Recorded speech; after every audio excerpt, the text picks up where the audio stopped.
Mga madam, kauuwi ko lang. Kakagaling lang namin ng video. Nakakangatog.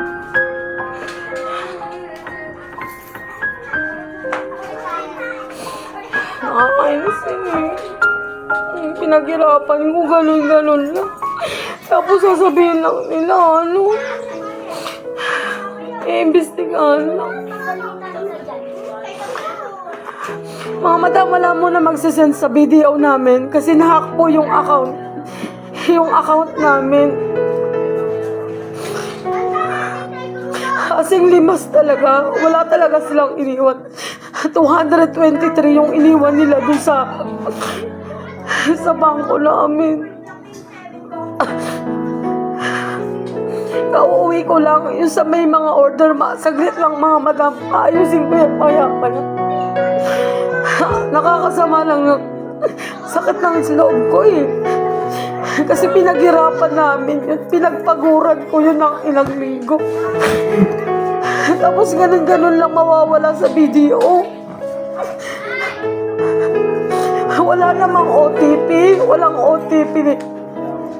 Walang OTP sinen ako. Wala akong ibinigay na ganun sa kanila. May tumawag na sabi nila, taga-BDO, ang inaano tungkol dun sa apply ng credit card, yun yung inano.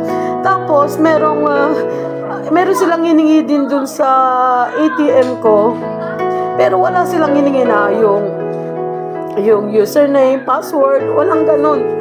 Walang ganun. Wala akong binigay sa kanila ng ganun. Tapos yung hindi ko na ma-access yung account ko sa video kasi ako lang naman umahawak ng video. Hindi ko na siya ma-access, hindi ko na siya mabuksan. Tumawag ulit sila. Ang sabi, pumunta daw ako sa ATM machine para palitan yung PIN. Mag-change PIN. So, ginawa ko, nagpunta ako dun kasi hindi ko nga ma-access kasi hindi ko ma-monitor yung online banking ko. Hindi ko ma-monitor dahil nandoon lahat pumapasok kasi exceed nga lahat ng GCash ko. Exceed kami lahat. So, sa lahat nandoon pumapasok. Pati hulog sa paluwagan nga yung katapusan. Nandoon pumapasok sa So, ako nagmamadali akong palitan para nga ma-access ko yung online banking ko. So, hindi pa rin ma-access. Sabi after 1 hour. After 1 hour, nagulat ako kasi dun sa email namin, dun na may umaawas na 72,000, 28,000, 19,000. Hanggang sa maubos yun yung pera ng laman ng video ko.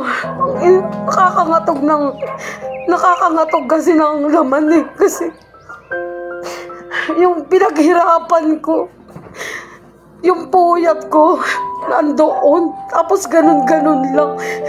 Isang iglap lang. Limas talaga lahat. Wala talagang iniwan. Tapos pumunta ako ng video. Ang tagal pa nila bago nila i-block. May block yung ATM ko tsaka yung online banking ko kasi nagbabawas. Kasi kapag online daw, kailangan through phone pa itatawag pa sa kanila yung sa online, hindi kasi yung branch namin is dito sa Taytay, sarado ngayon, di ba, kasi Sabado. Pumunta ako ng SM Taytay, doon itinatawag lang nila, ganyan. Tapos iimbestigahan lang, gano'n. Naiiyak ako sa inis. Kasi yung pera na yun, pinaghirapan ko, ganun-ganun lang mawawala. Inang video to. Nakakangatog. At dami ko, nandun ang pera ng paluwagan namin na 100,000. Nandun ang lahat na nagbabayad ng payment. Kasi wala akong ibang mode of payment, kundi cash lang, tsaka online. Kasi madalas naman ang mga customer ko online eh. Tapos ganun lang.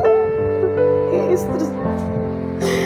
Hindi ako nagla-live ng ganito. Never ako nag-live o nagpakita ng sarili ko kung ano-ano man. Ngayon lang talaga video kasi grabe yung ginawa niyo sa akin eh. Ang laking halaga, no? May mga obligasyon din ako. May mga babayaran din ako ng mga supplier. Buti kanina nabawasan na yung iba. Nakapagbayad ako sa ibang supplier. Pero grabe, ang laki po talaga na nakuha. Saglit lang. Ang sakit sa loob. Grabe, kanina pa ako iyak ng iyak kahit nasa biyahe ako. Umiiyak ako. Kasi hindi ko matanggap na ganun lang na mawawala yung pera na pinagpaguran. Yung pinagpaguran ko, pinagbuyatan ko ng gabi-gabi. Kahit madaling araw, naghahanap ako ng kalakal. Para meron akong pambenta, makarolling yung puhunan ko. Tapos ganun lang na mawawala. Sobrang sakit. Nag-live ako. Hindi ko kaya eh. Hindi ko kayang solohin yung yung ganito. Na alam ko, kasi syempre may mga kailangan akong bayaran na ibang supplier. Yun din ang iniisip ko. Lumalaban ako ng patas, wala akong inaagrabihado ng mga ibang tao. Tapos ganun lang mawawala yung pinaghirapan ko.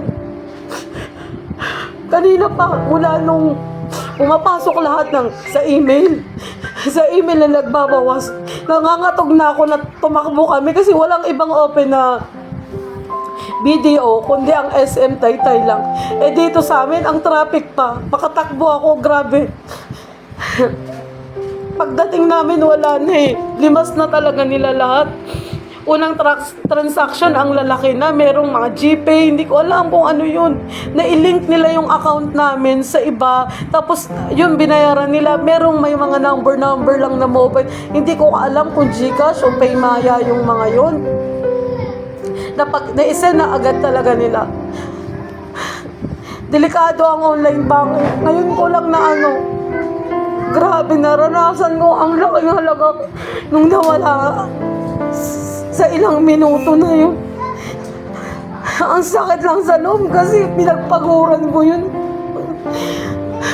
Minsan umaga na ako natutulog. 4:00 makakauwi kami dahil lang kahanap kami ng paninda. Tapos ganito lang mawawala yung pera. Tapos sasabihin nila, iimbestigahan. Walang kasiguraduhan kung mababalik yung pera na yun. Video, ganun na lang. Sa inyo na yung pera na ganun kalaki. Sakit lang na loob. Totoo. Hindi ako makapag-reply. Ang dami nagme-message.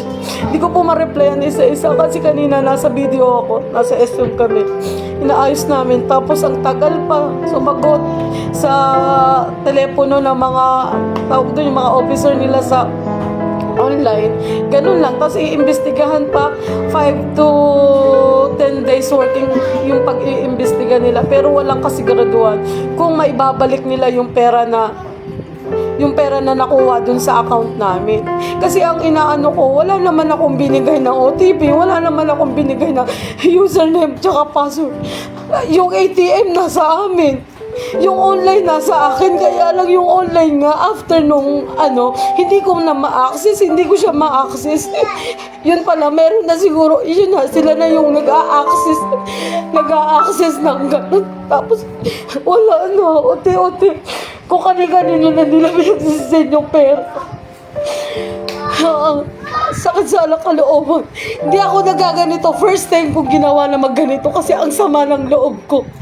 Alam mo yung lumalaban ka ng patas, nilalaban mo para, syempre, ako yung nagtatrabaho, may anak din akong pinag-aaral, kailangan doble gayod. Meron din akong binabayaran. Tapos ganun lang mawawala. Diba? Ang sakit. Diyos ko, video. Please lang, ibalik niyo. Sana mabalik. Kasi marami din akong kailangang bayaran.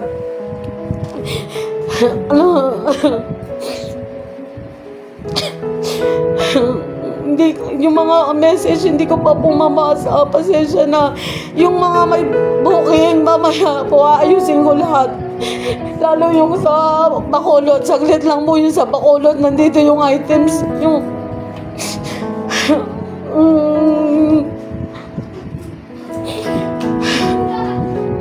lesson learned ko, hindi na ako gagamit ng online banking. Grabe yung pinagpaguran ko, ganun lang mawawala. Isang iglap lang, minuto lang po talaga. nalimas talaga nila lahat yung pera na pinagpangurot. Alam mo yung dami ko pang walang restock na items dahil nga kanina nagpabook ako ng mga ubas. Meron ako mga binayaran yung mga ubas. Nandoon yung pera, kaya pinapasok ko lahat. Kasi po wala akong GCash ngayon, kaya BDO yung ginagamit ko. BDO lang yung true way ko para makapagbayad ng payment sa akin. Kasi lahat kami dito, exceed na sa GCash. No choice ako, BDO lang. Tapos ganito naman pala yung mangyayari. Ang sakit, ang sakit. Grabe. Yung nilalaban ko siyang patas lahat. Wala naman akong inaagrabyadong tao. Tapos kami pa yung gaganito, yung magaganito. Sakit lang sa loob. Sakit lang sa loob. Sakit lang sa loob.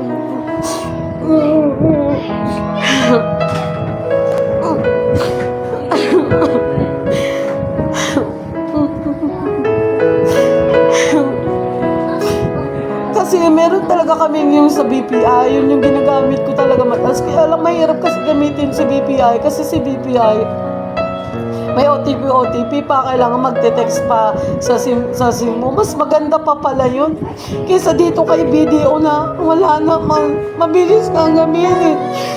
Nilimasin niya naman yung pera mo. Ang laking halaga po kasi ngayon nakakangatog. Nanghihina ako. Hindi ko alam paano ko mag-uumpisa.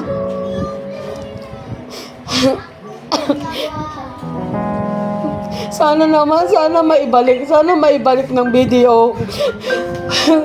Ang dami ko na napapanood na ganito. Akala ko hindi totoo eh.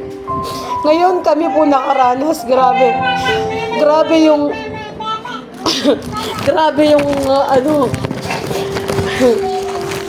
tapos ganun lang sasabihin nila sa'yo, iimbestigahan nila, hindi nila magagawan agad ng ura-urada. Pero kapag tayo nag-withdraw ng sarili nating pera, dahil sobrang higpit nila. Pero ito yung pera mo na mawala, na ganun-ganun lang, wala silang action na agad na gagawin. Mag-aantay ka pa 5 hanggang 10 araw bago dumating yung investigation nila. Tapos yung investigation, hindi mo pa sigurado kung maibabalik sa'yo yung pera. Grabe ka, BDO. Nangangatog ako sa sobrang... Nanghihinayang ako dun sa pera. Grabe. Yung pinagpaguran ko gabi-gabi, kahit gabi na, madaling araw, umaalis ako. Kumukuha ako ng mga paninda. Ganun lang na mawawala. Grabe talaga.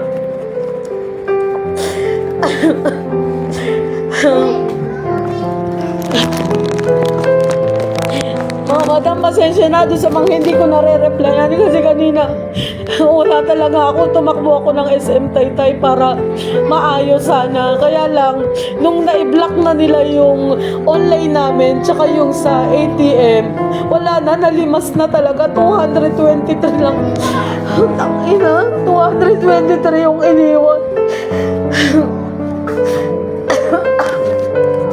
Kanina pa ako umiiyak, mga madam. Papunta pa lang namin, nagdadasal na ako. Lord, huwag naman sana. Huwag naman sana mawala. Pero wala eh.